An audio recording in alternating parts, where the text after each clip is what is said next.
In 2016, when we were starting the business, New York City was evaluating a law thinking about our parking lot structures, our impervious buildings, the worst offenders.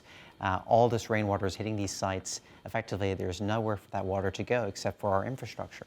As a resident of our city, how do you prevent your wastewaters and streams from being contaminated?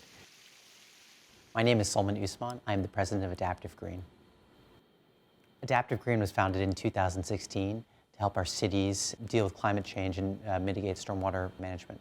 New York City, like many cities around the country, has an old infrastructure, meaning that we have a combined sewer system. Every time it rains, the rainwater is combined with your household water, and the system simply doesn't have the capacity, so there's an overflow from nearly every rain event. We, historically, as citizens and as residents of New York and as developers, owners, have seen our roofs as unutilized assets. But by adding green infrastructure, green roofs, blue roofs, permeable pavement, we provide the ability to provide sponges in all these different environments. Sponge cities are the cities of the future. New York has the opportunity to become a sponge city using green infrastructure by providing space for rainwater to be captured, stored, and released at a slower rate. So we're very excited about this upcoming year, 2024 and 2025. Our projects include the Central Park Harlem Meer Center, the Equinor Empire Winds project, and the South Battery Park Resiliency at Wagner Park. Central Park is going to actually be an amenity space, meaning a green roof that's accessible to the public, and that's part of our community in Central Park and the northeastern section that's been historically one of the least invested portions of the park. So we are here at Central Park Harlem Meer. This is one of the largest capital expansions of the park in decades.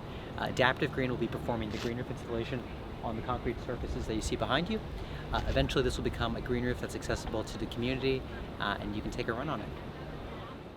My parents came to America in the late 80s, and I was born here in New York, and they ran a small business in Queens, and I run a small business in New York as well. And it's, everything that they taught me at that stage applies to us. Even though it was a furniture business in Queens, and I run a green infrastructure business, it's not that dissimilar.